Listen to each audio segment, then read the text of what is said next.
Hello and welcome to another episode of the djproject Criterion Collection. And here we're going to talk about Spine 536, The Thin Red Line, directed by Terrence Malick, 1998. Oh, where to begin with this one? Alright, this has been on my mind for quite some time. And in regards to Terrence Malick. I like Terrence Malick. I really like Terrence Malick. Granted, the only film of his that I haven't seen is The New World. I know there was another one that recently came out, To the Wonder. Not sure what to make of the title, but as soon as that's available to see, I want to try to see that. But I make no apologies for liking the things that I like, and including Terrence Malick. I know that there are certain people that don't, and I get it. I completely get it.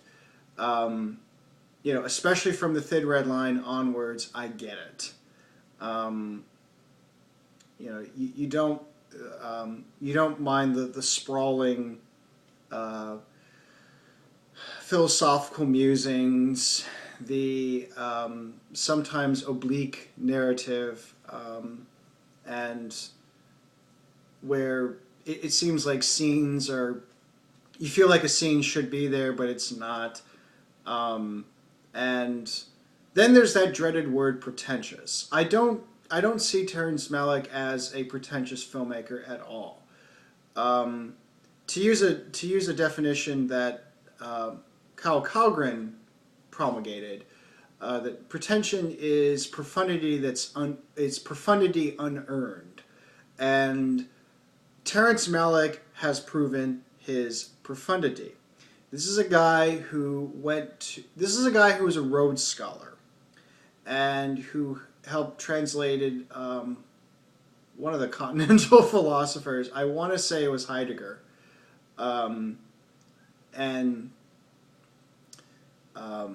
So this is a guy who knows a lot, who thinks a lot, and does a lot behind the scenes, and does things his way, and I'm glad that he's doing things his way. And I like the result. That's what it comes down to. I like the results of his work, and I like that he's out there doing that, because that to me is what makes the whole of cinema interesting. If you have cinema be exclusively one thing, then it's not interesting at all. Especially if a certain thing becomes the only thing. If the only kind of cinema that exists is what you find in the multiplex, just by the numbers, fulfilling various genre or style conventions they're very rote, and the safe films. If it was just that, then it's not interesting. Why would I spend anywhere from $8 to $15 on a ticket to watch something that chances are I've seen before in some version, or if I haven't seen it in some version, it doesn't look interesting because nobody cares putting into it. So it's great that he's doing what he's doing, and I like what he's doing. It speaks to me. That's the other thing. There are some filmmakers that speak to me. Tarkovsky speaks to me. Kubrick speaks to me. And there are other filmmakers that people hail that speak to them, but they don't speak to me. Pasolini, not as much. Fellini, not as much. Bergman's kind of a mixed bag. There's sometimes I like him, sometimes I don't care that much. But that's the beautiful thing about cinema. It's a pantheon. There's a pantheon of expressors. And then likewise, you form your own pantheon. You hold the films that are close to you. And I refuse to apologize for liking something that I genuinely like. I wasn't told to like this. I wasn't told to like Malick. I came to it of my own accord. And there's a big difference between liking something of your own accord and being told that you should like something. No one is and also nobody's obligating you to see this. I mean, if you say that, oh well, it gets all this critical praise, well, consider when you look at a film, you get ecstatic about something, and you want to shout it from the rooftops. You want to go to the highest mountain and tell all the world below about this great thing that you've seen. It's really no different. Critics are no different than the rest of us who go see films. They just have to think about it more. They have to see a lot more than the rest of us do in any given year. So they're telling you what they like, and they try to be as honest and as truthful and as objective as possible. But in the end, it's your call, and you either like it or you don't. But if you don't like it, don't get into this pissy fit saying that, oh, it should never have been made, oh, this is stupid, because again, no one forced you. No one held a gun to your head saying you must see this film. And if you don't like it, fine. I get it. You know, Malick is a very particular filmmaker, and I get it. But don't just say, oh well, you know, Malick's pretentious and you know I can write better dialogue than that. Well, you know what? If you can do it better, then you go do it. Don't just sit around and write posts on the internet or make videos that talks about how disgusted you are. Really add something. Don't just sit around and bitch about things. Don't be an armchair director. Where it's like, oh, I could do better than that. Well, go do it. And I'm not saying shut up, but in a way I am. And in this case, it's go out and do something. Don't just rant and rave. So yeah, in general, I like Malick, and I don't care who doesn't. And likewise, I'm not forcing you to watch any of these films. I mean, I'm just telling you what I think about these films. And even when I give the essential viewing label to some of these, you know, I understand if you don't get to it right away, or if it still doesn't particularly interest you. I get it. I mean, it's like, you know, you can advocate Shakespeare all you want, but in the end, you have to come to those works on your own accord.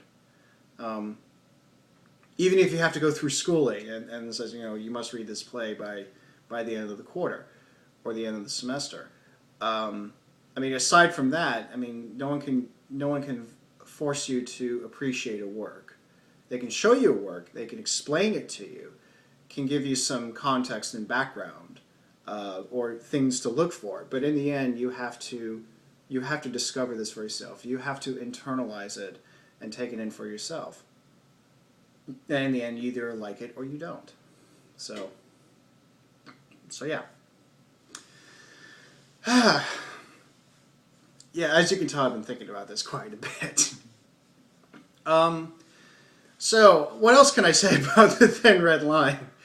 Well, I was born in 1982, so this was definitely after Badlands and Days of Heaven came out. So my take on this, I did not remember this as being the first film that Terrence Malick had made in 20 years.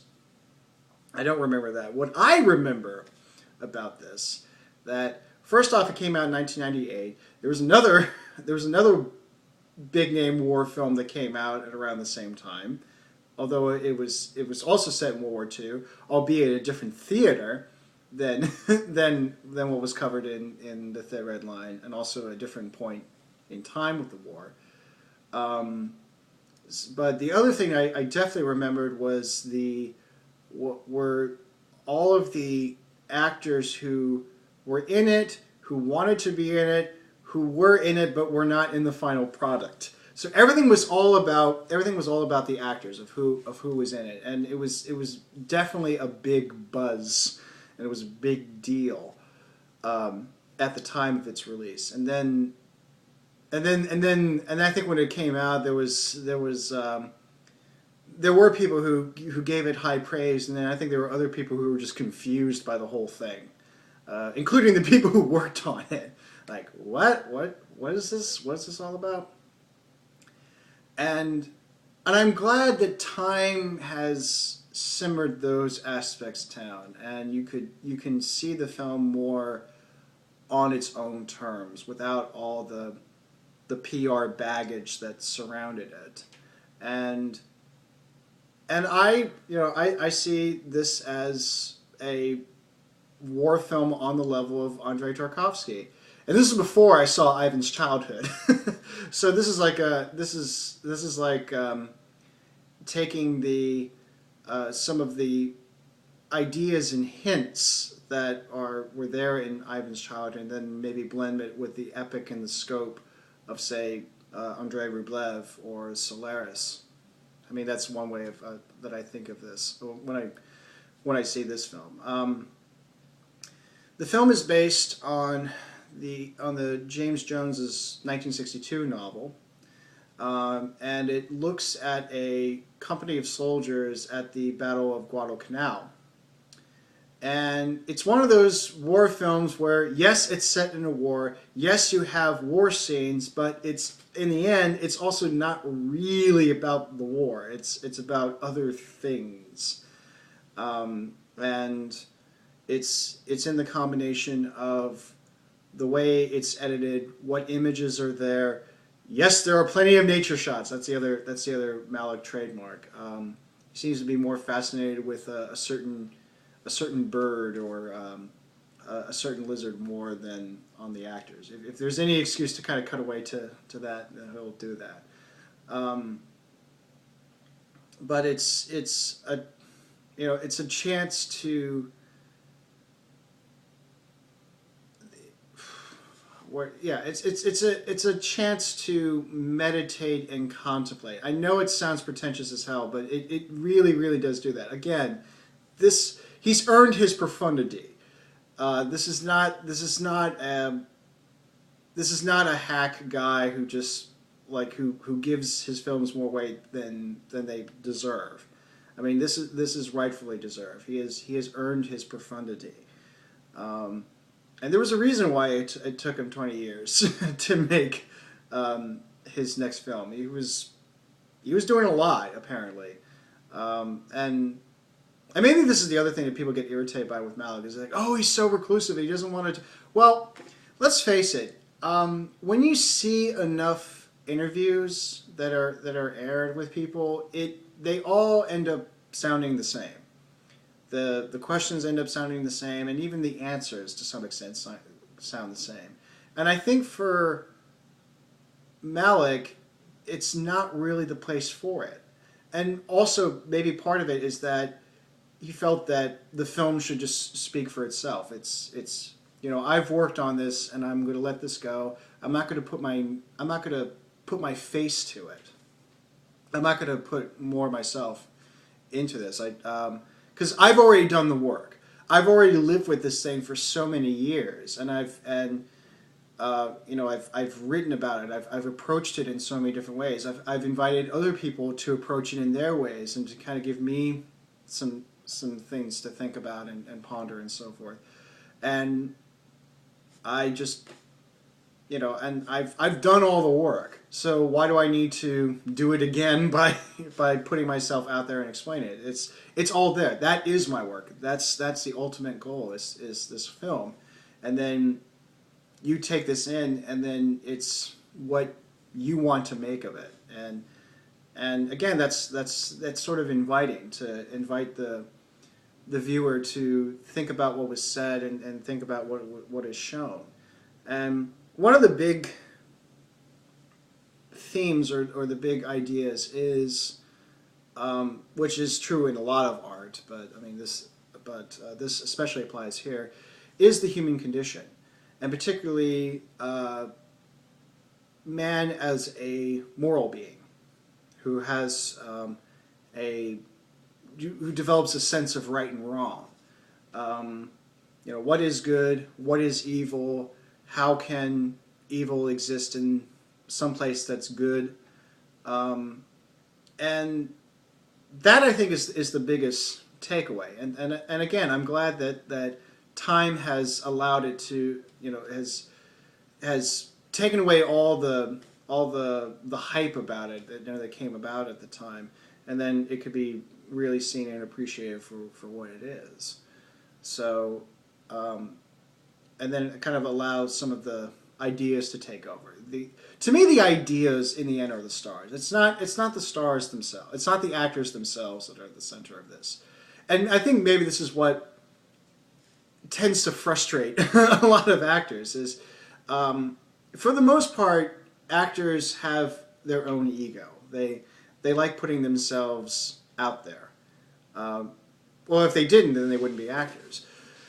And so so they go in and they're thinking like, oh, I'm going to be in this film. It's all going to be great and everything. And then you find out that you're not in it in the end.